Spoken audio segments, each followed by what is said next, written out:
TC পাঠিয়ে দিন। পড়া লাগবে না মানে টিসি? কত বড় সাহস! হ্যাঁ, এত বড় সাহস আপনার দিছে কেডা? কি ভর্তি আপনি করেছিলেন? আপনি আসছিলেন না আপনার ওয়াইফ আসছিল?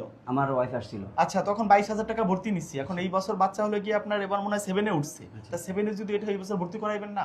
ভাই আমার হ্যাঁ আপনার বাবার নামে একটা, আইডি কার্ডের মধ্যে নামও একটা।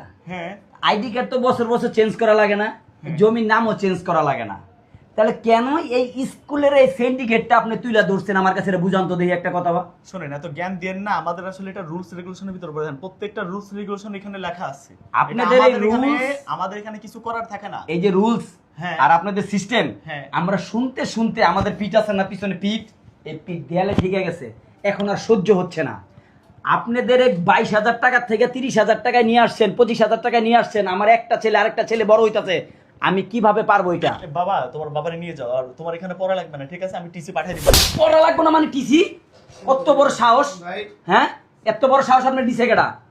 আপনারা এটা ব্যবসার নামে স্কুল ব্যবসা খুলে বইছেন। মানুষ ভালো করার চাইতে আপনারা স্কুল খুলে বইছেন। হ্যাঁ, ব্যবসা ব্যবসা খুলে বইছেন। হ্যাঁ, আপনারা কি আমাকে পাগল পাইছেন? আমরা একটা বাবা, আমি কয় টাকা দিন মজুরি করে পাই একবার চিন্তা করছেন কোনোদিন? এইখান থেকে টাকা নিয়ে ভালো ভালো ফোন কিনতেছেন, ভালো ভালো শার্ট কিনতেছেন, আমাদের রক্ত চোষা টাকা নিয়ে। হ্যাঁ, ভালো এজেন্ট কইতাছি, ভালো হইতে কিন্তু পয়সা লাগে না কই দিলাম। স্কুল কিন্তু থাকবো না, সরকারি স্কুল যেমনি চলছে এমনি সব স্কুল চলবো, প্রতিটা স্কুলে এইভাবে চলবো, আর কোনো রুলস চলবো না। ভর্তি ফি যেটা সেটা আমরা প্রত্যেকটা গার্ডিয়ান দিব। আমরা সারাটা দিন কষ্ট করে আমাদের ভাই বা ওনার সন্তানকে উনি নিয়ে আসছে এখানে শিক্ষার জন্য। আপনাদের স্কুলে পড়াশোনার মান ভালো দেখে আমরা কষ্ট করে হইলেও আমাদের সন্তানকে পড়াইতেছি। আপনারা কি করেন? এত টাকা নিয়ে এত দামি গাড়ি একটা স্কুলের অফিস রুম বানায় বসেন, আর বাচ্চাদের পড়ার দিক দিয়ে কোনো মনোযোগ নেই, আর একটার পর একটা ফি লিখে দেন।